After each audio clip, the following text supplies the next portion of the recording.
ফিলিস্তিন জিন্দাবাদ, বিজয় ফিলিস্তিনেরই হবে। দর্শক, আমাদের হাতে এসেছে সর্বশেষ ভয়ঙ্কর সব আপডেট, আন্তর্জাতিক সংবাদ। প্রথমেই জানিয়ে দিব সংবাদ শিরোনাম। মার্কিন F-16 বিমান লক্ষ্য করে ইয়েমেনি ক্ষেপণাস্ত্র হামলা।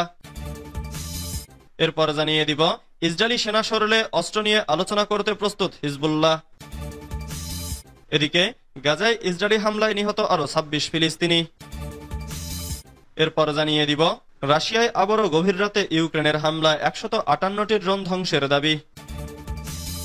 আরো জানিয়ে দিব ইয়েমেনের হোদেইদা বন্দরে সন্দেহভাজন মার্কিন হামলা, নিহত 2, আহত 13। সর্বশেষ জানিয়ে দিব ভারত মহাসাগরে তৎপরতা বাড়াচ্ছে চীন, তড়িঘড়ি কমান্ডার সম্মেলন ডেকেছে দিল্লি। এতক্ষণ শুনছিলেন সংবাদ শিরোনাম, এবারে বিস্তারিত। মার্কিন F-16 বিমান লক্ষ্য করে ইয়েমেনি ক্ষেপণাস্ত্র হামলা। লোহিত সাগরে মার্কিন বাহিনী ও ইয়েমেনের আন-নাসরুল্লাহর মধ্যে উত্তেজনা আরো বেড়েছে। সর্বশেষ ঘটনায় আন-নাসরুল্লাহ বাহিনী প্রথমবারের মতো একটি মার্কিন F-16 যুদ্ধবিমানকে লক্ষ্য করে ক্ষেপণাস্ত্র নিক্ষেপ করেছে। যদিও ক্ষেপণাস্ত্রটি লক্ষ্যভ্রষ্ট হয়, তবে এই ঘটনায় হুথিদের সামরিক সক্ষমতার উন্নতির ইঙ্গিত দিচ্ছে বলে মনে করেছেন বিশ্লেষকরা। মার্কিন প্রতিরক্ষা দপ্তর আনুষ্ঠানিকভাবে হামলার বিষয়টি নিশ্চিত করেছে। 19 ফেব্রুয়ারি ইয়েমেন উপকূলের কাছে লোহিত সাগরের আকাশে টহলরত একটি মার্কিন F-16 যুদ্ধ বিমানকে লক্ষ্য করে ভূমি থেকে আকাশে নিক্ষেপযোগ্য ক্ষেপণাস্ত্র ছোড়ে আন-নাসরুল্লাহ বাহিনী। যদিও যুদ্ধ বিমানটি অক্ষত অবস্থায় ফিরে যেতে সক্ষম হয়, তবুও এই হামলা মধ্যপ্রাচ্যে চলমান উত্তেজনাকে আরো বাড়িয়ে তুলেছে। পেন্টাগন জানিয়েছে একই দিনে আন-নাসরুল্লাহ বাহিনী একটি MQ-9 মার্কিন ড্রোন লক্ষ্য করে ক্ষেপণাস্ত্র হামলা চালায়, যা যুদ্ধের মাত্রা আরো তীব্র করে তুলতে পারে। ইসরায়েলি সেনা সরলে অস্ত্র নিয়ে আলোচনা করতে প্রস্তুত হিজবুল্লাহ। ইসরায়েল দক্ষিণ লেবানন থেকে সরে গেলে এবং হামলা বন্ধ করলে হিজবুল্লাহ লেবাননের প্রেসিডেন্টের সাথে অস্ত্র নিয়ে আলোচনা করতে প্রস্তুত। একজন জ্যেষ্ঠ হিজবুল্লাহ কর্মকর্তা রয়টার্সকে এমনটা জানিয়েছেন। বুধবার 9 এপ্রিল এক প্রতিবেদনে এ খবর প্রকাশ করেছে বার্তা সংস্থাটি। লেবাননের 3টি রাজনৈতিক সূত্র জানায় মার্কিন সমর্থিত লেবাননের প্রেসিডেন্ট জোসেফ আউন জানুয়ারিতে ক্ষমতা গ্রহণের সময় অস্ত্র নিয়ন্ত্রণের উপর রাষ্ট্রের একচেটিয়া কর্তৃত্ব প্রতিষ্ঠার প্রতিশ্রুতি দিয়েছিলেন। আউন শিগগিরই হিজবুল্লাহর সাথে তার অস্ত্রাগার নিয়ে আলোচনা শুরু করার ইচ্ছা পোষণ করেছেন। গত বছর ইসরায়েলের সাথে যুদ্ধ এবং হিজবুল্লাহর সিরিয়ার মিত্র সাবেক প্রেসিডেন্ট বাশার আল আসাদের ক্ষমতাচ্যুতিতে ক্ষমতার ভারসাম্য বিপর্যস্ত হওয়ার পর থেকে হিজবুল্লাহর নিরস্ত্রীকরণের আলোচনা তীব্র হয়েছে। 2024 সালে ইসরায়েলের সাথে সংঘাতের পর হিজবুল্লাহ মারাত্মকভাবে দুর্বল হয়ে পড়ে, যখন এর শীর্ষ নেতা এবং হাজার হাজার যোদ্ধা নিহত হন এবং এর বেশিরভাগ রকেট অস্ত্রাগার ধ্বংস হয়ে যায়। গাজায় ইসরায়েলি হামলায় নিহত আরো 26 ফিলিস্তিনি। ফিলিস্তিনের অবরুদ্ধ গাজা ভূখণ্ডে ইসরায়েলি হামলায় আরো 26 ফিলিস্তিনি নিহত হয়েছেন। আহত হয়েছেন 50 জনের বেশি মানুষ। নিহতদের মধ্যে একই পরিবারের 6 সদস্য রয়েছেন। এছাড়া পূর্ব জেরুজালেমে ফিলিস্তিনি শরণার্থীদের ত্রাণ ও মানব উন্নয়ন সহায়তার সঙ্গে সম্পর্কিত 6টি স্কুল বন্ধ করে দিয়েছে ইসরায়েল। অবরুদ্ধ গাজা উপত্যকাটিতে নিহতের মোট সংখ্যা 50,810 ছাড়িয়ে গেছে। আহত হয়েছেন 1,15,688 ফিলিস্তিনি। বুধবার 9 এপ্রিল সকালে এক প্রতিবেদনে এই তথ্য জানিয়েছে আল জাজিরা। গাজার স্বাস্থ্য মন্ত্রণালয় জানিয়েছে মঙ্গলবার ভোর থেকে রাত পর্যন্ত গাজা উপত্যকা জুড়ে ইসরায়েলি বাহিনী নতুন করে বিমান হামলা চালিয়েছে। এতে কমপক্ষে আরো 26 জন ফিলিস্তিনি নিহত হয়েছেন। ইন্না লিল্লাহি ওয়া ইন্না ইলাইহি রাজিউন। গাজার স্বাস্থ্য মন্ত্রণালয় সূত্রে জানা গেছে উত্তরাঞ্চলীয় শহর বেইত লাহিয়ায় একটি বাড়িতে ইসরায়েলি যুদ্ধ বিমান হামলায় একই পরিবারের 6 জন নিহত হয়েছেন।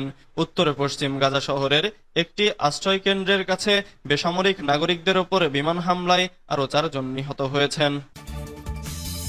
রাশিয়ায় আবারও গভীর রাতে ইউক্রেনের হামলা, 158টি ড্রোন ধ্বংসের দাবি। রাশিয়ায় গভীর রাতে আবারও ব্যাপক ড্রোন হামলা চালিয়েছে ইউক্রেন।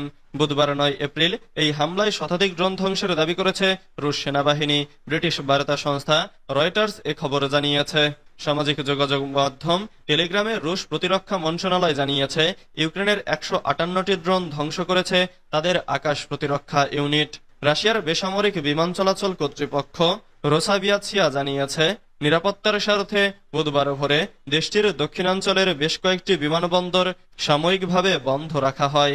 প্রাথমিকভাবে কোনো হতাহতের খবর পাওয়া যায়নি, তবে বিধ্বস্ত ড্রোনের আঘাত থেকে ক্ষয়ক্ষতি এড়াতে বাড়তি সতর্কতা স্বরূপ রোস্টভ অঞ্চলের 48টি অ্যাপার্টমেন্টের বাসিন্দাকে সরিয়ে নেওয়া হয়। রুশ মন্ত্রণালয় কেবল ধ্বংসপ্রাপ্ত ড্রোনের সংখ্যা প্রকাশ করেছে, কিয়েভের পাঠানো ড্রোনের মোট সংখ্যা তারা জানায়নি। হামলার বিষয়ে ইউক্রেনের পক্ষ থেকে কোনো মন্তব্য করা হয়নি। অবশ্য বেসামরিক লক্ষ্যবস্তুতে আক্রমণের অভিযোগ কিয়েভ ও মস্কো উভয়ই অস্বীকার করে। তাদের দাবি, পরস্পরের যুদ্ধ সংক্রান্ত বা সামরিক স্থাপনাতেই হামলা চালানো হয়। ইয়েমেনের হোদেইদা বন্দরে সন্দেহভাজন মার্কিন হামলা, নিহত 2, আহত 13। ইরান সমর্থিত হুথি বিদ্রোহীরা দাবি করেছেন মঙ্গলবার রাতে ইয়েমেনের রেড সি উপকূলীয় বন্দর শহর হোদেইদার আশেপাশে চালানো সন্দেহভাজন মার্কিন বিমান হামলায় অন্তত 2 জন নিহত এবং 13 জন আহত হয়েছেন। বুধবার 9 এপ্রিল এক প্রতিবেদনে এ খবর দিয়েছে the Times of Israel. Houthi গোষ্ঠীর বিবৃতিতে বলা হয়, হামলাটি হোদেইদার আল হাওয়াক জেলায় সংগঠিত হয়েছে, যেখানে শহরের বিমানবন্দর অবস্থিত। এই বিমানবন্দর ব্যবহার করেই হুথিরা অতীতে রেড সাগরের জলসীমায় বাণিজ্যিক জাহাজে হামলা চালিয়েছে। হুথিদের দেওয়া এ তথ্য অনুযায়ী ইসরায়েল হামাস যুদ্ধকে ঘিরে মধ্যপ্রাচ্যের জলসীমায় বাণিজ্যিক জাহাজে হুথিদের হামলার প্রতিক্রিয়ায় শুরু হওয়া মার্কিন বিমান হামলা অভিযানে এখন পর্যন্ত অন্তত 75 জন নিহত হয়েছে। হুথি পরিচালিত আল মাসিরাহ স্যাটেলাইট চ্যানেলে সম্প্রচারিত ফুটেজে দেখা যায়, হামলার পর আহতদের অ্যাম্বুলেন্সে তোলা হচ্ছে এবং উদ্ধারকারীরা মোবাইলের আলো ব্যবহার করে ধ্বংসস্তূপে তল্লাশি চালাচ্ছেন।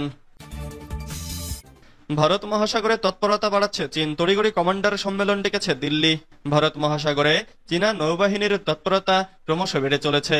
এই পরিস্থিতিতে নিজেদের সমুদ্র সীমা এবং আন্তর্জাতিক জলসীমায় নিজেদের স্বার্থ রক্ষার জন্য ওপরে ভারতকে নিবিড়ভাবে নজরদারি চালিয়ে যেতে হবে বলে মনে করেন দেশটির নৌবাহিনীর প্রধান অ্যাডমিরাল দীনেশ কে ত্রিপাঠী। পাশাপাশি মঙ্গলবার নৌবাহিনীর কমান্ডারদের অধিবেশনে সম্ভাব্য চীনা হামলার মোকাবেলার জন্য 7 দফা প্রস্তুতির নির্দেশও দিয়েছেন তিনি। কর্ণাটকের কারওয়ার নৌঘাটিতে সোমবার থেকে ভারতীয় নৌবাহিনীর কমান্ডার স্তরের 3 দিনের সম্মেলন শুরু হয়েছে। ভারতীয় সংবাদ সংস্থা পিটিআই জানিয়েছে, ওই সম্মেলনে অ্যাডমিরাল ত্রিপাঠী নিয়মিত যুদ্ধের অনুশীলন, বাহিনীর সক্ষমতা বৃদ্ধি, নৌবহরের রক্ষণাবেক্ষণ, নতুন ও উন্নত প্রযুক্তির ব্যবহার, নৌবহর পরিচালনার জন্য প্রয়োজনীয় সরবরাহ অক্ষুণ্ণ রাখা, নৌসেনাদের উন্নয়ন ও বিমান বাহিনীর সঙ্গে সমন্বয় বৃদ্ধির ওপর গুরুত্ব দিয়েছেন।